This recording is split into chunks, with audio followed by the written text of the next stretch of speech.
Alright, yeah, man, it's main man here, Double H. So, this was a request of what other people wanted me to talk about, so I felt that, let me just break this down. So, this is about what is wrong with DC, and where did they go wrong? Why is Marvel destroying DC? Now, just to deal with some facts for some morons out there who are like, DC, I hate Marvel, DC are good, or no, Marvel are just Disney. No, this is the fact. Marvel make better films than DC. DC currently make horrendous crap films. Justice League is crap. Batman vs. Superman is crap. Man of Steel had a good beginning, but ultimately was a crap film that actually did not have a middle. Wonder Woman, in fairness, looks pretty good, but I tried watching it on the plane and I shut it down after 15 minutes because the lead actress, Gal Gadot, can't act, and I can't watch a film with a lead actress that can't act.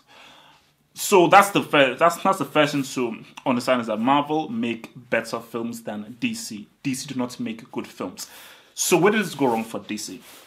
Let's rewind back to 2012. Now 2012 was significant because in 2012 you had The Dark Knight Rises, but you also had Avengers. So we're looking good for DC and obviously for Warner Brothers and so forth, because you had the huge success of Dark Knight. You all know, I think the film is overrated, apart from Heath Ledger and Gary Oldman.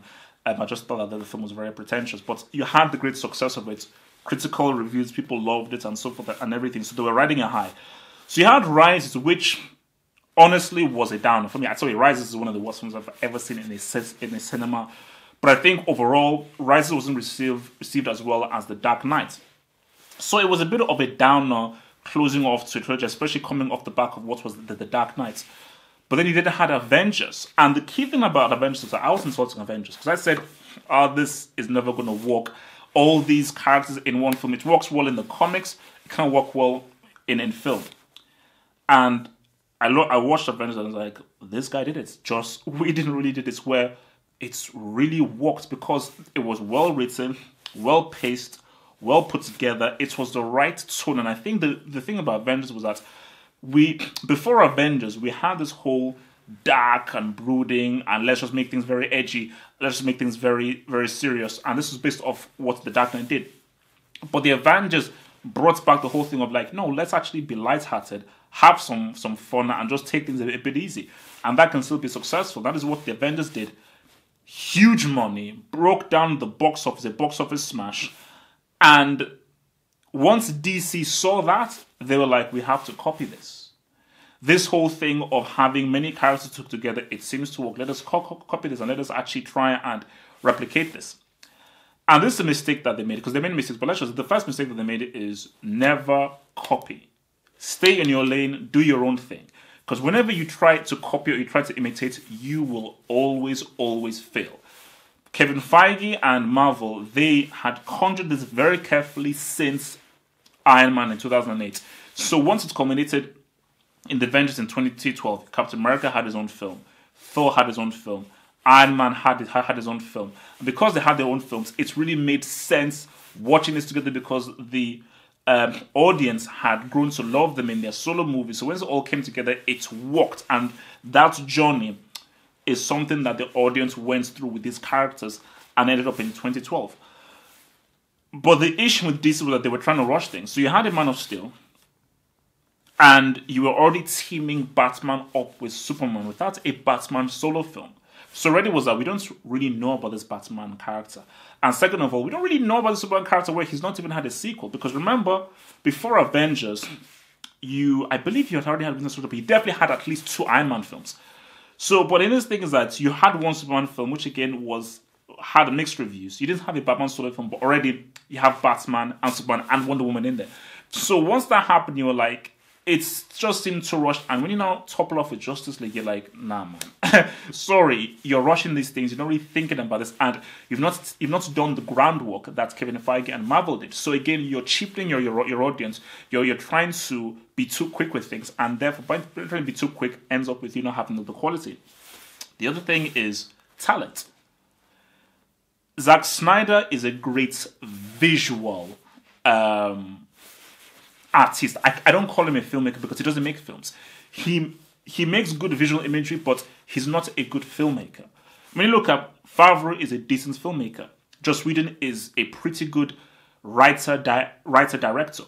Joe Johnston, who directed the first Captain America film, my favorite MCU film, is a very good director. Go watch the Rocketeer. And when you look at the Russos, they are probably the most exciting directing partnership right now in Hollywood. So for this, you didn't pick the right talents, and giving the keys to the whole DCEU to a guy like Zack Snyder, who ain't that great a filmmaker and is very cheesy and very materialistic, ends up with the films not being very good. And you look now in front of the camera, that's behind the camera. You look at in front of the camera, Ben Affleck is a crap actor. That's a fact. I'm sorry, he's a crap actor. Acting wise, for me he's the worst Batman. Acting wise, the visual representation of Batman is probably the best we've ever seen visually, which comes from Snyder. But as far as the acting and the characterization, Ben Affleck he's a horrible actor. And Henry Cavill is a plank of wood. Henry Cavill, he's literally a plank of wood. He doesn't know how to emote. So your two huge guys, Batman, Superman, are both poorly casted. And you also look at Gal Gadot as well. She's a model. She's a runway model. She's not an actress. She's a runway model. So the three guys you've picked for Wonder Woman, Batman, Superman, they're not great actors. Whereas you look at Captain America, Chris Evans. Captain America is arguably the best superhero. Right? Captain America is my guy. That guy is the number one hero right now. That's why if they touch him in Infinity War, I'm going to boycott that film. Robert Downey Jr., Oscar nominated. This guy's been acting since the 90s. He's a quality actor. And you can just see how he's owned that role as Iron Man. Thor Returns, well, yeah, he's all right, but ain't great. But really, the Marvel has really been built on and carried by Iron Man and Captain America, two quality actors who have done amazing jobs with both of the characters, specifically Chris Evans and Captain America. So once you see that,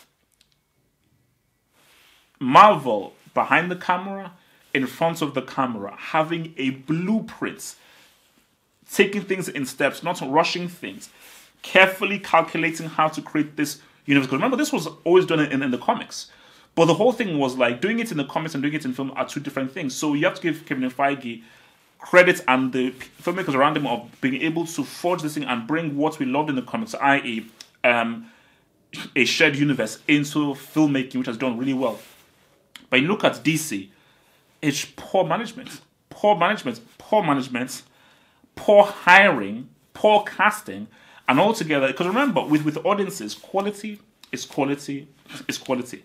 If you get a good director, a good script, good screenwriters, and good talent in front of the camera, you will produce quality films. And if it's quality, the audience will react to it. I told you, like, the best superhero films pretty much that have been made in the last 10 years probably are the Captain America films.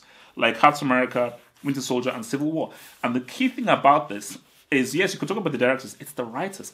It's the same screenwriters on all those three films. I think it's McPherson or McPhee, I can't remember their names. And people always underestimate the importance of the screenwriters. You can have the best director, the best actors. At the end of the day, they all have to resort to the blueprint, which is the flipping screenplay. And if the screenplay ain't tight, then you're pretty much screwed.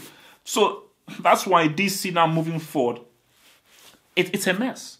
Because now you don't have, actually, because I'm a huge Batman fan. I mean, that Tim Burton Batman film is the film I've watched more than any other film in my life. But you look right now, there's like a Batman solo film coming out right now, and it's like, I mean, where are you going to go? Because now they're saying it's not in the shared universe, it's not by itself, so you're rebooting it. Is Ben Affleck in it? Yes or no? I mean, it's a mess. It's a complete and utter mess because it's poor management. But the key thing is DC were so jealous and envious of Marvel's success with Avengers and what they're doing now with Infinity War that they try to replicate this, they try to copy it without doing the groundwork. Whereas for DC, if as right now, it's like, what should DC do? You go in the complete opposite direction. You make serious films. So you reduce the budget, you rank up the rating, 15, dare I say even 18, and you make serious films. So if you're making a Superman film, make it a serious film. Make Batman a serious film. And make these things serious. Don't try cut out on the CGI. Don't bring in the CGI. Bring the best actors, the best directors, and the key thing, the best screenwriters, the best writers, and make a quality film that focuses on character and say, you know what, Marvel has the general pleasing, general audience. They have that. We want to now be much more critically acclaimed. We want to be much more serious. So therefore, we're not in Marvel's lane of being a crowd pleaser and being very, happy and dignified and lighthearted. We want to be dark, gritty, but quality. And once you do that, then you can then see the differentiation. So that is where I think DC should go, because again, get Tarantino to write and direct a Batman film. Get Aronofsky to write and direct a Batman film. Mel Gibson is still out there. What's it called? Tim Burton is still out there. Like, try and get guys who you can give them the reins, step back and say, no, make this film how you want it to make, and we want this to be serious, we want this to be real. Don't try and make this a comic book movie. Make this a film based off a comic book. There's a very big difference between a comic book movie and a film based off a comic book. And that is what they should be focusing on. And I think if they do that and they create their own lane, which is separate from Marvel, not copying them, maybe people can then say that, okay, you know what, I have my Marvel fix, and now I have my DC fix, which is completely different, because what you want to give this audience is choice. You want to give them options. Because again, there are people who like to watch romance, they always like watch their dramas, like their horrors, like to have their comedies, let's have their much more dramatic, serious, edgy films. Give them choice. And I think if DC creates their own lane, then that is where they may reach some success.